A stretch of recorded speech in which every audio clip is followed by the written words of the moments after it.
অনুষ্ঠান শুরু করছি। অনুষ্ঠান প্রশান্ত ভট্টাচার্যের অনুষ্ঠান, বাস্তু নিয়ে এবং জন্ম তারিখ নিয়ে আলোচনা করবার অনুষ্ঠান। আপনারা দেখছেন সরাসরি। যদি কারোর মনে হয় কারোর ব্যক্তিগত জন্ম তারিখ নিয়ে আলোচনা করার প্রয়োজন আছে, ফোন করতে পারেন। যদি কারোর বাস্তুগত কোনো বিষয়ে কিছু জানার থাকে, ফোন করতে পারেন। কিন্তু একটাই অনুরোধ, প্রত্যেক দিনের মতন বাস্তু নিয়ে আলোচনা করতে গেলে দয়া করে হাতের কাছে প্ল্যান, ড্রয়িং কিছু একটা রেখে আলোচনা করবেন। তা না হলে বুঝতে এবং বোঝাতে একটু সমস্যা হয়। আজকের অনুষ্ঠানটা, আগের দিন অনুষ্ঠান যে রাত্রিবেলা করে গেছিলাম, আমি আপনাদের বলেছিলাম যে কিছু ফোন কম নেব, আমার বক্তব্য কিছু আমি আপনাদের জানাবো। সেখানে দাঁড়িয়ে অনুষ্ঠানটা শুরু করেছিলাম, কিন্তু প্রত্যেক দিনই যেটা হয়, অনুষ্ঠানটা কমপ্লিট হয়ে ওঠে না আমার যে কথাগুলো বলার থাকে। সেখানে দাঁড়িয়ে আমি আগের দিনের প্রোগ্রামটারই একটা কন্টিনিউটি বজায় রাখতে চেষ্টা করছি। সেটা হচ্ছে, অনেকেই ফোন করেছেন যে প্রশান্তদা আপনি যে বাস্তুর কথা বলেন, অনেকের মাথায় একটা ধারণা যে বাস্তুকে ব্যালেন্স করতে গেলে সবার আগে যেটা করতে হবে, আমাকে কিছু অল্টারেশন করতে হবে, মানে ভাঙাচোরা করে কিছু ঠিকঠাক করতে হবে। ধরে নেওয়া যাক কেউ একজনকে দেখে বললেন আপনার বাড়িতে বা আপনার ফ্ল্যাটে আপনার কিচেনটি ঠিক জায়গায় নেই, তাহলে সেই কিচেনকে আমি ঠিক করব কি করে বাস্তুগত দিক থেকে? ন্যাচারালি আজকের ডেটে মানে আমাদের প্রত্যেকের বাড়িঘরের যে কন্ডিশন, বিশেষ করে ফ্ল্যাটে, আপনি কিন্তু 1 ইঞ্চি জায়গা এক্সট্রা কোথাও পাচ্ছেন না।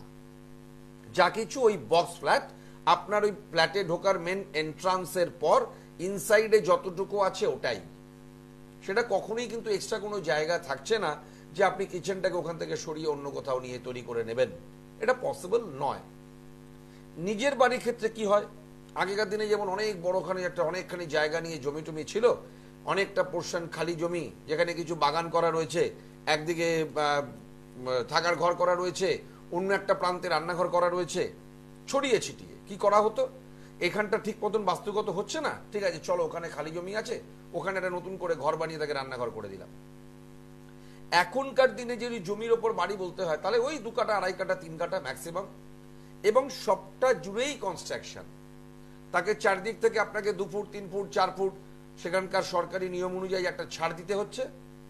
তারপর ইনবিটুইন যতটা জায়গা থাকলো, তাতে আপনার 2টো বেডরুম 3টে বেডরুম করে 1তলা 2তলা 3তলা বাড়ি আমাদের করতে হচ্ছে। সেখানে দাঁড়িয়ে কেউ যদি আপনাকে বলে যে আপনার কিচেনটি বাস্তুসম্মত জায়গায় নেই, আপনি তাকে নতুন করে বানিয়ে অন্য কোথাও শিফট করুন, এটা পসিবল হচ্ছে না। তাহলে আমরা কি করব? সেখানে আমি আপনাদের একটা কথা জানাই, ওই যে অল্টারেশন, ভাঙাচোরা করে ঠিক করা, আজকের যুগে সেটা সম্ভব নয়। আজকের ডেটে কারণই কিন্তু 8 কাঠা 10 কাঠা 20 কাঠা করে জমি নেই, ম্যাক্সিমাম লোকেরই নেই। যাদের আছে তারা তো খুব লাকি মানুষ, আমি বলবো, নিজেদের পছন্দ মতো জায়গায় আইডিয়া নিয়ে করে নিতে পারেন। কিন্তু এক্ষেত্রে আমি আপনাদেরকে একটা কথা বলি, আমি যবে থেকে অনুষ্ঠান করছি 2001 থেকে টিভির পর্দায়, আর তার আগের 2টো বছর উইথাউট টিভি প্রোগ্রামে যে আমার প্রফেশন, কাজকর্ম করা, সেখান থেকে কিন্তু নয়, যতদিনের পুরনো আমাদের এই জ্যোতিষ শাস্ত্র, ততদিনের পুরাতন কিন্তু এই বাস্তুশাস্ত্র।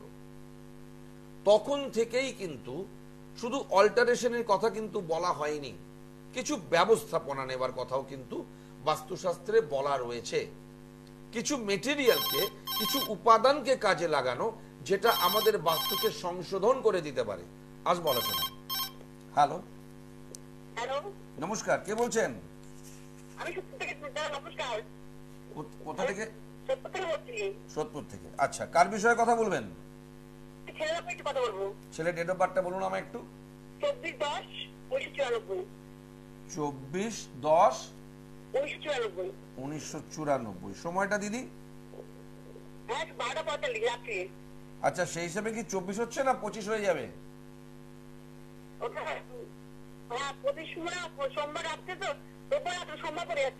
তাহলে সেটাকে আমি 25 ধরবো? আচ্ছা, 24 ধরবো, ঠিক আছে। আচ্ছা আচ্ছা, 24/10/94। আপনি একটু হোল্ড করুন।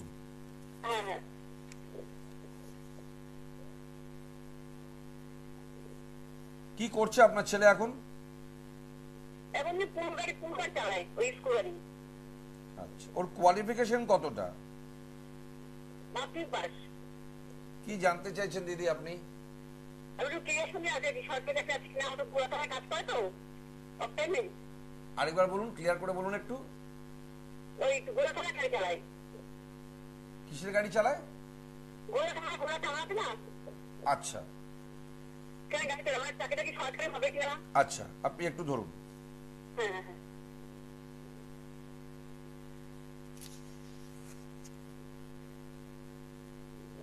দেখুন, আমার এখানকার ক্যালকুলেশনে দেখাচ্ছে ইমিডিয়েট খুব ভালো কিছু হবার সম্ভাবনা কিন্তু দেখাচ্ছে না। আচ্ছা মানে ইমিডিয়েট খুব শিগগির শিগগির একটা কিছু ভালো অ্যাচিভমেন্ট সেই জায়গাটা কিন্তু দেখাচ্ছে না।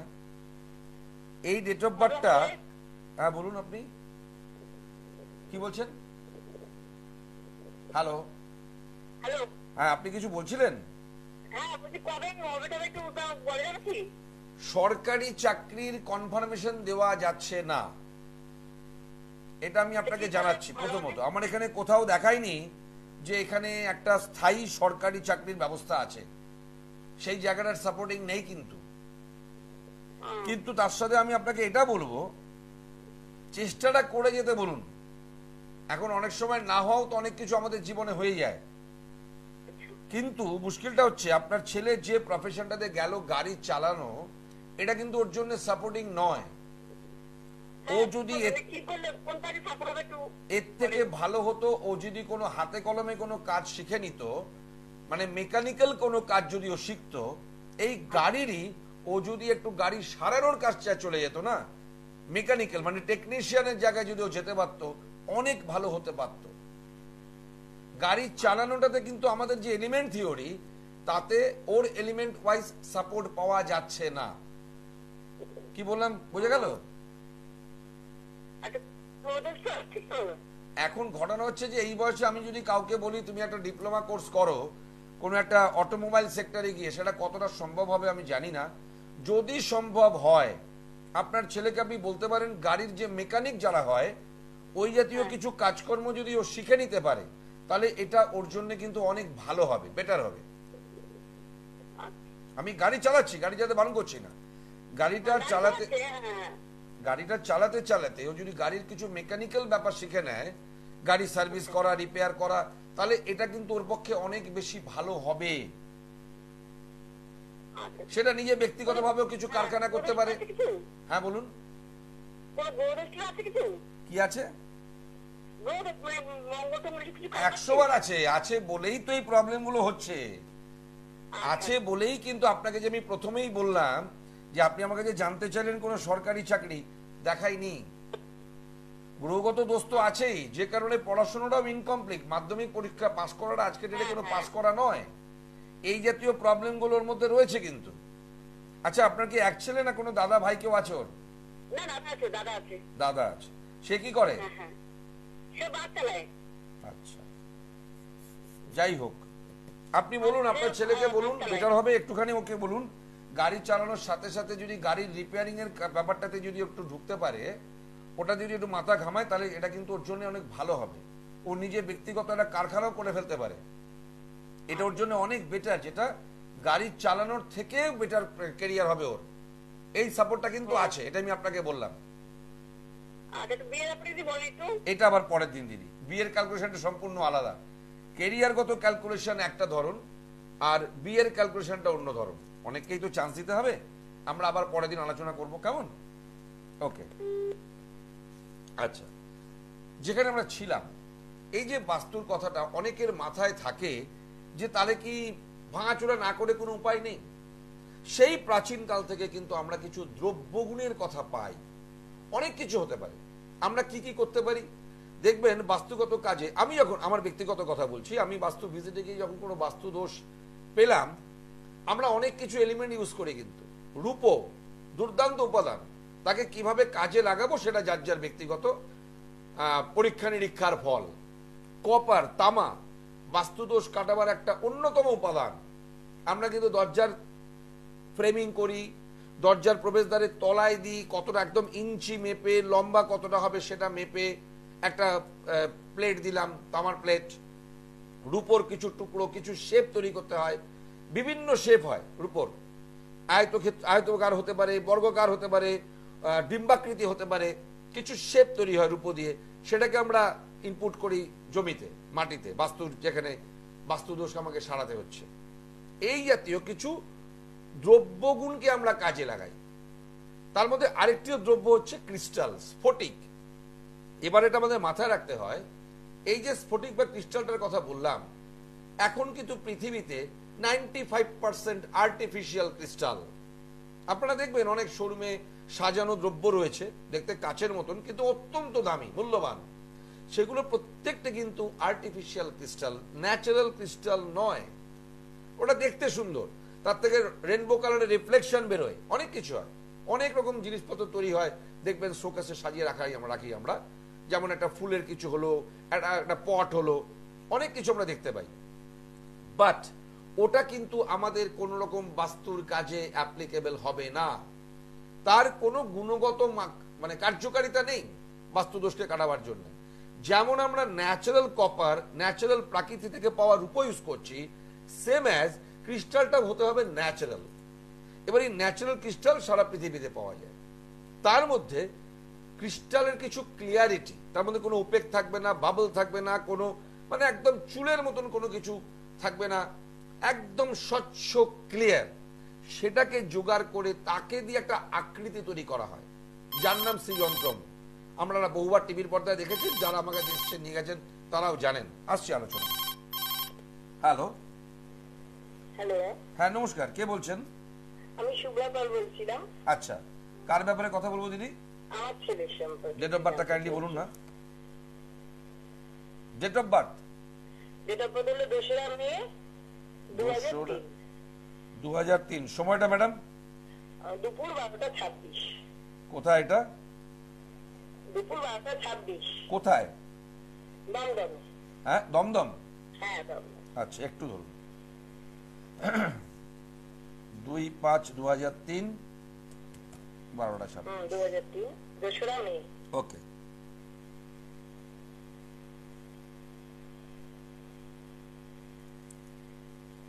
কি করছে এখন আপনার ছেলে? কি নিয়ে পড়াশোনা করছে? বোটানি অনার্স নিয়ে বিএসসি কমপ্লিট হচ্ছে, এই 6 সেমিস্টার চলছে।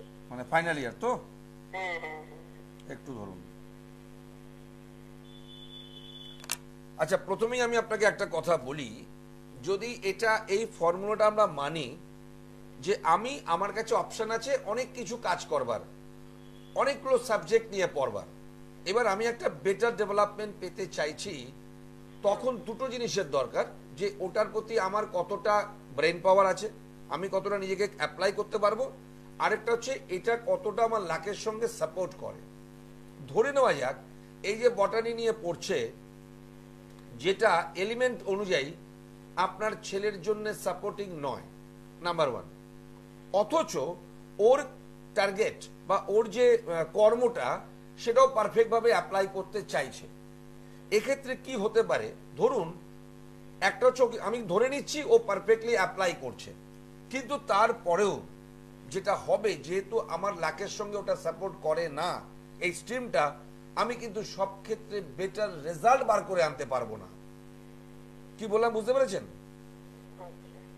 যদি এটা আমার কর্মের সাথে সাথে আমার লাকের সঙ্গে সাপোর্টিং হতো, লাকের সাথে, তাহলে দুটো মিলে একটা দারুণ রেসপন্স করতো, আমি 90-95-98% রেসপন্স করতাম। কিন্তু এক্ষেত্রে সেটা হতে দেবে না। আমি পরিষ্কার করে বলছি, যে স্ট্রিমে আপনার ছেলে গেল, এই বটানি সেক্টরটা আপনার ছেলে ডেট অফ বার্থের সঙ্গে ম্যাচ করে না, মানে একটা আরেকটাকে সাপোর্ট দেয় না, উল্টে ডিস্টার্ব করে, যার কারণে আপনি কিন্তু সবসময় যে খুব স্যাটিসফাইড আউটপুট পাবেন এটা হবে। এই লাইনটা ঠিক আছে কিনা একটু জানতে চাইছি। এই লাইনটা ঠিক আছে, অন্তত বটানিটা ছাড়তে বলুন, আচ্ছা, ওটা ওর জন্য সাপোর্টিং নয়। এ যদি আপনি শুনে নিন, আপনি সিলেক্ট করবার আগে যদি আমার সঙ্গে যোগাযোগ করতেন, আমি চোখটা বন্ধ করে বলতাম ও সায়েন্স নিয়েই পড়তো, বাট পিওর সায়েন্সে যেতে হতো। ও যদি মেকানিক্যাল ইঞ্জিনিয়ারিং, কম্পিউটার এই জাতীয় কিছু রিলেটেড পড়াশোনা করতো, তাহলে একটা দুর্দান্ত জীবন পেতে পারতো। লিভ ইট, যা হয়ে গেছে ভুলে যান। এই বটানি থেকে ওকে সরে আসতে বলুন। এই জাতীয় অ্যাডমিনিস্ট্রেটিভ সেক্টর বা ধরুন কোনো মেকানিক্যাল সেক্টর, এই জাতীয় সেক্টরে ওকে আপনি ইনপুট করুন, দারুণ রেসপন্স পাবে। এটা একদম গ্যারান্টি। মানে অ্যাডমিনিস্ট্রেটে যাওয়ার ইচ্ছা, দিয়ে দিন, এটার জন্য রেডি হবে কি? একদম হবে, একদম হবে, এটাই ওর জন্য পারফেক্ট। এবার আপনি যদি মনে করেন এই যে মিস্টেকটা হলো না, এই মিস্টেকটাও কিন্তু ডেট অফ বার্থের মধ্যে রয়েছে। এক সেকেন্ড ধরুন, আমি আরেকবার একটু দেখি। হ্যাঁ, এই মিস্টেকটাও রয়েছে, কারণ ওর নিজের মধ্যেই না একটা দোনো ভাব থাকবে যে এটা করব না ওটা করব, which one better for me, এটা চিন্তা করতে করতে একটা কখনো কখনো স্লিপ করে ফেলতে পারে, যেটা হলো, যেটা হওয়া উচিত ছিল না। এই ট্র্যাকটা দারুণ হতে পারতো। বসেছিল একবার, বুঝেছেন, যে বছর উচ্চ মাধ্যমিক দিয়েছিল সে বছরই মেডিকেলে বসিয়েছিল। মেডিকেল সাপোর্টিং নয় ওর জন্য, আচ্ছা, সেটা মেডিকেল বটানি এগুলো একদম নয়, এগুলো একটা সাইড। ওর জন্য proper pure science, engineering side অথবা এমবিএ ম্যানেজমেন্ট, এগুলো ওর জন্য। মেডিকেল ওর সাপোর্টিং নয়। আমি একবারও ওকে মেডিকেলে যেতে বলছি না। মেডিকেলে গেলে কিন্তু এই গালে হাত দিয়ে বসে থাকা ডাক্তারবাবু হতে হতো। দারুণ রেজাল্ট করেছি, ওয়ারাজ আমার পসার নেই, ক্যারিয়ার ডেভেলপ করছে না, এইগুলো ঘটতো। মানে আপনি বলছেন পাঠিয়ে দিন, দিয়ে দিন, একদম একদম চোখ বন্ধ করে দিন। আর আমার অ্যাডভাইস হবে, যদি মনে করেন একটু নিশ্চিন্ত হতে চান, আমার মতন কারোর সঙ্গে যোগাযোগ করে লিটল বিট, অনেক বড় কিছু নয়, সামান্য কিছু রেমেডিয়াল সাপোর্ট দিয়ে দিন, যাতে করে এই জাতীয় ট্র্যাক থেকে যে বাইরে বেরিয়ে যাওয়া, সঠিক ট্র্যাকটায় না চলা জীবন, এটা যেন ব্যালেন্স হয়ে যায়। পারফেক্ট ডিসিশন, পারফেক্ট স্টেপ, দারুণ রেসপন্স। এটার জন্য একটা রেমেডি করে দিন ওকে, কেমন? ওকে, ভালো থাকুন। অনেক ধন্যবাদ। ধন্যবাদ, ভালো থাকুন, ভালো থাকুন।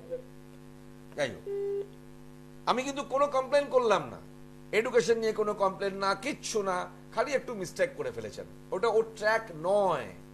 মেডিকেল, বটানি এগুলো রিলেটেড টু লাইফ, জীবন। গাছপালা নিয়ে কাজকর্ম করব, উদ্ভিদ নিয়ে করব, মানুষের লাইফ নিয়ে করব, এই সেক্টরটা একদম আলাদা, ম্যাচ করে না এর সঙ্গে। যাই হোক, তো যেখানে আমরা ছিলাম, একটা হলো ডেট অফ বার্থের একটা আলোচনা আমরা করি। ডেট অফ বার্থের আলোচনা করতে গিয়ে যদি কোনো ডিসপুট পাই, প্রবলেম আমরা পাই, তাকে ব্যালেন্স করতে চাই, সেটা কি করি আমরা? ডেট অফ বার্থের আলোচনা করে একটা সিদ্ধান্তে এসে কিছু রেমেডিয়াল সাপোর্ট, কিছু রত্ন, কিছু উপরত্ন, তাবিজ, কবজ ইত্যাদি ইউজ করি। কারণ নামে আমরা পুজো পাঠ করি। বাস্তুতে এইরকমই কিছু ভাঙাচোরা করতে হবে না আপনাকে। আমি কাউকে যদি ভাঙাচোরা করতে বলিনি, ওটা হচ্ছে একমাত্র 0.1% যদি সম্ভব হয় কারোর দ্বারা সেই করবেন, যদি সম্ভব হয়। নতুবা কাউকে বাড়ি ঘরও ছাড়তে বলি না, ফ্ল্যাটও ছেড়ে দিতে বলি না। আমরা বাহ্যিক দ্রব্য কাজে লাগাই, দ্রব্যগুণকে। যেমন বললাম, কপার কাউকে দিতে হয়, সিলভার দিতে হয়, আরো কিছু মেটালিক জিনিসপত্র আছে, সবটা আমি ওপেন করছি না। হ্যালো, নমস্কার। হ্যাঁ নমস্কার, কে বলছেন? আমি ডানলপ থেকে সুদীপ রায় বলছি। আচ্ছা, কার বিষয়ে কথা বলবো দাদা? আমার ব্যাপারে একটু জানতে চাই। ডেট অফ বার্থটা কাইন্ডলি। 27/2/1993। সময়টা দাদা? সময় সকাল 6:20। 6:20 সকাল। কোথায় জন্ম? ডানলপ। আচ্ছা, ডানলপ। 27/2/93 তো? হ্যাঁ হ্যাঁ। 27/2/93। কি করছেন আপনি এখন? চাকরি করছেন? আচ্ছা শুনুন, আমি আপনাকে প্রথমেই বলি, as per your date of birth আপনি আমার সঙ্গে আপনার প্রফেশনাল ক্যারিয়ার নিয়ে আলোচনা করবেন। প্রথমেই আমি আপনাকে একটা কথা বলে দিই, চাকরি আপনি করবেন, ব্যবসা কোনোদিন করতে যাবেন না। কিন্তু চাকরি করতে গিয়ে একটা জিনিস মাথায় রাখুন, সরকারি চাকরির সম্ভাবনা কম, প্রায় নেই বললেই চলে। তাহলে আমি এবার প্রাইভেট সার্ভিসে এলাম। আপনার লাইফে বয়সটা তো আর নেই, আমি দিয়েছি সরকারি অনেক এক্সাম দিয়েছি, নেই, আর বয়স তো নেই, আর রাইট। এবার আপনাকে আমি বলে দিই, যেটা হবেও না, আপনার জন্য সাপোর্টিং নয়। মুশকিলটা কি, আপনার ডেট অফ বার্থের মধ্যে কিন্তু অসম্ভব স্টেবিলিটির অভাব। মানে আপনি যে চাকরি করছেন, আমি জানি না কত নম্বর চাকরি করছেন আপনি, অগুন্তি চাকরি আপনার পরিবর্তন হবে। মানে এক জায়গায় অনেক দিন ধরে কন্টিনিউ চাকরি করে গেলাম, এর সম্ভাবনা খুব কম, বারবার চেঞ্জ হবে। এবার চেঞ্জের কারণ হতে পারে আলাদা আলাদা। এখন পর্যন্ত করছি, এর আগে অনেক জায়গাতে চেঞ্জ হয়ে এখানে এসেছি বর্তমানে। রাইট, তো ঠিক এখন মন বসছে না। এবারে বসছে না যে বলছেন আবার চেঞ্জ করবেন, তো এটাই কিন্তু আপনার লাইফের দুর্বলতা। আমি অ্যাডভাইস করব, হাতে সময় থাকতে থাকতে কারোর সঙ্গে যোগাযোগ করুন, একটা রেমেডিয়াল সাপোর্ট নিন, যাতে করে আপনার স্টেবিলিটিটা আসে। এরপরে যখন বয়সটা আরো বেড়ে যাবে, এরপর কেউ আপনাকে আর নতুন করে চাকরিও দেবে না, তখন একটা নড়বড়ে জায়গায় চাকরি করতে হবে, না ইকোনমিক একটা ভালো জায়গা পাবেন, না ফিউচারের একটা স্টেবিলিটি পেলেন, এগুলো নষ্ট হয়ে যাবে। স্থায়ী চাকরি, স্থায়িত্ব পাওয়া আপনার ডেট অফ বার্থের বড় প্রবলেমের জায়গা। এটা নট অনলি সার্ভিস, আপনার ফ্যামিলি লাইফও কিন্তু তাই হবে। আজকে ভালো আছেন, কালকে ভালো নাও থাকতে পারেন, কোনো গ্যারান্টি নেই। হয়তো আগের দিন ভালো ছিলেন, আজকে খারাপ হয়ে গেল। এই ব্যাপারগুলোকে ব্যালেন্স করার জন্য আমার অ্যাডভাইস হবে, আজকে আমার হাতে খুব সময়টা কম, ডিটেলে আলোচনা করতে পারলাম না, পারলে আপনি আমার সঙ্গে পার্সোনাল নাম্বারে আলোচনা করে নিন আমার সাথে। লিটল বিট রেমেডিয়াল সাপোর্ট যদি গ্রহণ করেন, তাহলে আপনি কিন্তু একটা স্টেবল লাইফ পাবেন দাদা। নালে কিন্তু বারবার বলে দিচ্ছি, আমি আপনাকে চিনি না জানি না, একটাই কথা বললাম, অনেকে যতগুলো চাকরি পায় না, স্বপ্ন আপনি চাকরি ইজি পাবেন, তার থেকে ইজি আপনার চাকরিটা থাকবে না। এটাই ঘটছে। তো এবার এটাকে ঠিক করে নিন দাদা, আমাকে পছন্দ হলে আমার কাছে, এবার যাকে পছন্দ এটাকে ব্যালেন্স করুন। বয়স বেড়ে গেলে কিন্তু এটা আর থাকবে না, তখন খুব খারাপ দিকে চলে যাবে। ঠিক আছে, কন্ট্যাক্ট করুন, ভালো থাকুন। যাই হোক, মানুষের কত রকম সমস্যা, চাকরি না পাওয়া একটা সমস্যা, চাকরি পাচ্ছি থাকছে না, আবার একটা চাকরি ধরো রে, আবার একটা চাকরি ছাড়ো রে, এই আরেক সমস্যা। যাই হোক, তো আমরা যেখানে ছিলাম, এই দ্রব্যগুণ মানে আমরা সেই সৃজনতম ন্যাচারাল স্ফটিকের তৈরি সৃজনতমকে আমরা আমাদের বাস্তুতে কাজে লাগাই এবং একে আমরা স্থাপন করি কোনো শুভ দিন। আমাদের সপ্তাহে যে কোনো বৃহস্পতিবার আমরা করতে পারি, পূর্ণিমার কোনো তিথিতে করতে পারি, কোনো একটা ভালো পুজো অর্চনার দিন করতে পারি। যেমন আমরা করতে পারি, ধরুন আমরা গুরু পূর্ণিমা পাই, আমরা যেমন বিশ্বকর্মা পুজো পাই, জন্মাষ্টমী পাই, দুর্গাপুজোর পুরো সপ্তমী, অষ্টমী, নবমী, দশমী পাই, কোজাগরী লক্ষ্মী পুজো পাই, আর বেস্ট হচ্ছে ধনত্রয়োদশী, যা কিনা ধনদেবী লক্ষ্মীর পুজোর দিন। আর সৃজনতম কি? ধনদেবী লক্ষ্মীর নিজস্ব আশ্রয় স্থল, তিনি সেখানে বসবাস করতে চান। এবারে সৃজনতম নেবার কিন্তু কিছু প্রক্রিয়া আছে। সবার আগে জানতে হবে আপনার বাস্তুদোষ কতটা, সেই বাস্তুদোষ কাটাতে গেলে কি পাওয়ারের, কি শক্তির সৃজনতম দরকার। আমরা যেমন হাতে স্টোন পড়ি, কেউ আপনাকে বলেছে একটা চুড়ি পরতে, দেখবেন তারপরে একটা কোশ্চেন আসে কত রতির, মানে কত ক্ষমতার। কারোর কি 3 রতি, কারোর 7 রতি, কারোর 12 রতি, কারোর 9 রতি। কারণটা কি? আমার কতটা পাওয়ার দরকার। সেম অ্যাজ সৃজনতম যদি ন্যাচারাল স্ফটিকের হয়, তারও একটা পাওয়ার থাকবে, সবার তো একরকম হবে না। এবার কেউ বললেন দাদা আমারও 2 কাঠা জমি, আরেকজনেরও 2 কাঠা জমি, তাহলে কি দুজনের একই লাগবে? না, এই 2 কাঠা যে দুজনের জমি, তাদের দুজনের বাস্তুদোষের পরিমাণ কি এক? তাহলে একই রকম লাগবে। যদি বাস্তুদোষ ভ্যারি করে যায়, তাহলে সৃজনতমের পাওয়ার ভ্যারি করবে, তার ক্যাপাসিটিও ভ্যারি করবে, তার মূল্যও ভ্যারি করবে।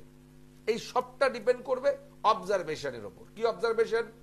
যে বাস্তুতে আপনি দোষ আছে বলে মনে করছেন, সেই ফ্ল্যাট বা বাড়ি বা দোকান বা অফিস বা কারখানা, তার একটা বাস্তু ভিজিট করা প্রয়োজন, নতুবা সেখানকার প্ল্যান, ড্রয়িং, স্কেচ আমার চেম্বারে এনে দেখানো প্রয়োজন, অথবা হোয়াটসঅ্যাপে পাঠিয়ে দেখিয়ে আলোচনা করার প্রয়োজন।